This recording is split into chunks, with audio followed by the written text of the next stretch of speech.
এবার নজর রাখবো আমডাঙ্গার দিকে। আমডাঙ্গায় তৃণমূলের গোষ্ঠী কোন্দলের অভিযোগ।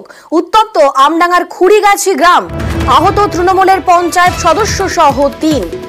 আমডাঙ্গায় তৃণমূলের গোষ্ঠী কোন্দলের অভিযোগ সামনে আসছে। উত্তপ্ত হয়েছে আমডাঙ্গার খুড়িগাছি গ্রাম।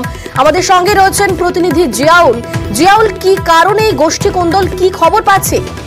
দেখো, সপ্তাহে কিন্তু এলাকা দখলকে কেন্দ্র করে এই গোষ্ঠী দ্বন্দ্বে উত্তপ্ত হয়ে উঠেছে আমডাঙ্গার বোদাই গ্রাম পঞ্চায়েতের খুড়িগাছি ১৩৫ নম্বর এলাকা। অর্থাৎ এখানে যে পঞ্চায়েত সদস্য রয়েছে, সেই পঞ্চায়েত সদস্য বাজার থেকে যখন বাড়ি ফিরছিল সেই সময় তার উপরে অতর্কিত হামলা চালায় দলেরই শাসক দলের এক অংশ, অর্থাৎ তোয়েব আলী, তিনি তৃণমূল কংগ্রেস নেতা, তার দিকে অভিযোগের তীর।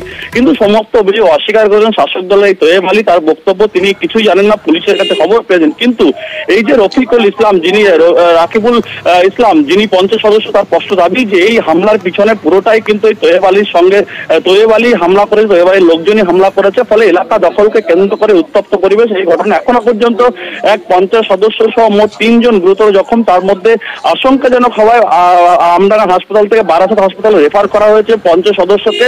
ফলে এলাকায় উত্তেজনা থাকায় পুলিশ পিকেট বসানো হয়েছে। এলাকায় যথেষ্ট উত্তেজনা, কিন্তু সমস্ত এই হামলার অভিযোগ এবং এই হামলার পিছনে শাসক দলের সঙ্গে গোষ্ঠী কোন্দল মানতে নারাজ বিধায়ক। তার স্পষ্ট দাবি, এর সঙ্গে কোনো দলের কোনো যুক্ত নয়, এটা দুষ্কৃতীরাই হামলা করেছে, এমনটাও তিনি অভিযোগ করেন। ফলে তিনিও পুলিশকে জানাবেন যে দোষী, যারা দোষী তাদেরকে অবশ্যই সাজা হোক, এমনটাই দাবি করেছেন এলাকার বিধায়ক। বেশ, আসছি আমাদেরকে হুমকি দেয় যে তোদেরকে মানে মারবো, হ্যাং করবো, ঠ্যাং কেটে ঝুলিয়ে দেবো। আর মেম্বারকে দেখে রাস্তায় আসছে, সব মেম্বারকে মানে হাত দিয়ে, বন্ধুকে পাশ দিয়ে, রড দিয়ে, আর আমাদেরকে ৩ জনকে মানে বেঁধে আসতাম। আমরা চাইতে পারি না কে কাউকে মানে মারছে, কোন দিকে তো এবার ছেলেপিলেরা তো টিএমসি পার্টি করে, আমরা টিএমসি পার্টি করি।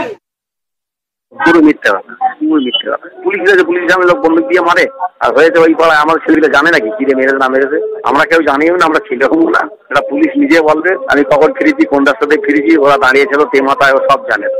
একদম পুরো মিথ্যা দেখে মেরেছে, এখন সেন্সলেস। এই পর্যন্ত অভিযোগ এক সমাজ বিরোধী। ও আসছিল ঠান্ডা মাথায় মেরেছে বলে শুনেছি। পুলিশে তো কথা আছে, সমাজ বিরোধীদের সঙ্গে গন্ডগোল।